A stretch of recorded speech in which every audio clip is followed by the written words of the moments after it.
Hey, this is Dr. Rogers. This is the Module 3 audio overview for entrepreneurship. And these chapters, chapters 6, 7, and 8, they pretty much focus on financial management. A lot of this information you had already in Introduction to Business, and you've also probably had a lot of this in accounting. And if you've taken any sort of finance class, of course, you've had this too. But this talks about the idea of analyzing cash flow, trying to figure out where you stand financially as you're running the business. And so when we talk about cash flow, we're talking about the money that you are using on a consistent basis. And you, of course, want to have that money be positive. Now, the way that you start to figure out how much money you need is by creating a budget. And so the first part of this goes through the idea of what a budget is. You've had this before, so there's not a lot of detail about that. But once that budget is created, the next step is to figure out if the budget is accurate. And so this is often called financial control in most classes in the business world. Your text refers to this process as called deviation analysis.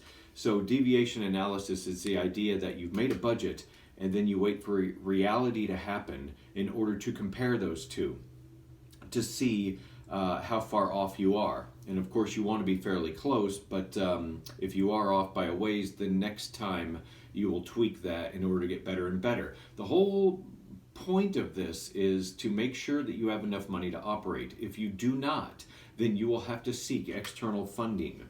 And so that concept of external funding is called finance. That's where you will have to finance this money. And so there's two major roads that you can go down in order to finance this money coming into the business, and that's either through debt or equity financing. And so that kind of flows into the next chapter of you need money, where do you get it?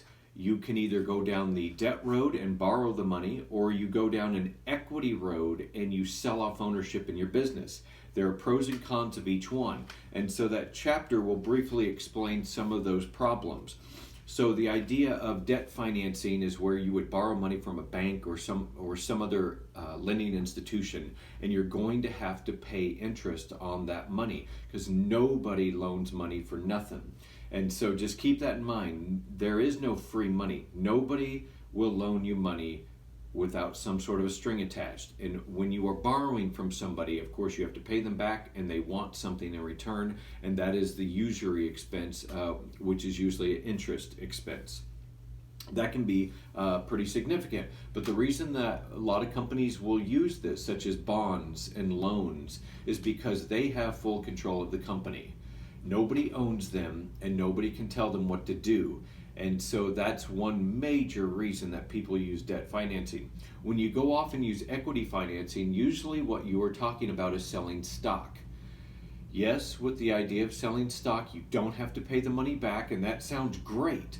But the problem is, every time you sell a share of stock, you are selling off a piece of ownership. And those people, those stockholders, have a vote.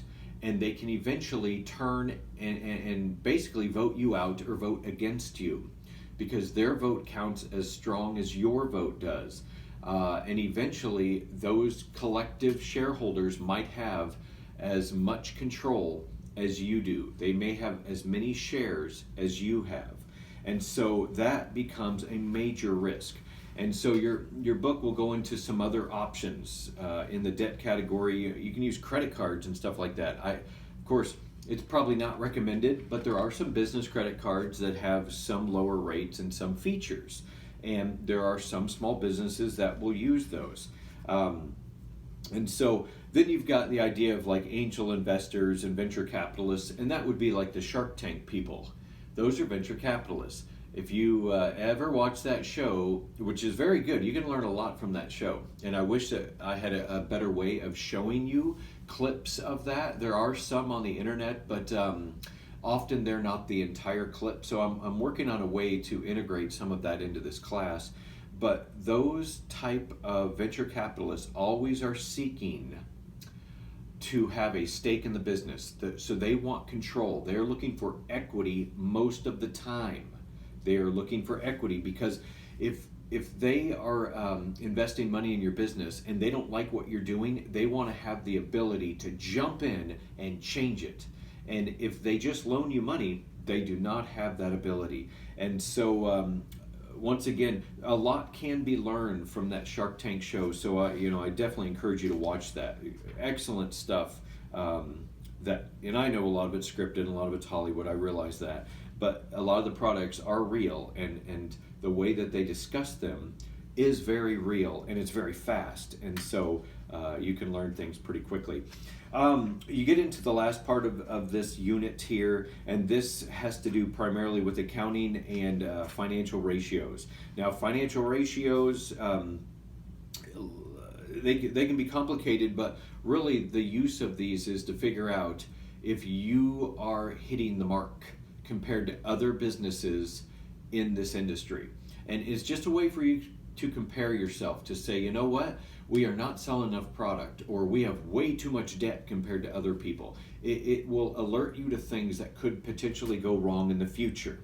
And that's what ratio analysis is used for. So kind of read through those, and if you have any other questions about this material, definitely throw those questions up in the discussion board. I'd love to have a conversation about it. So until then, I'll talk to you next time.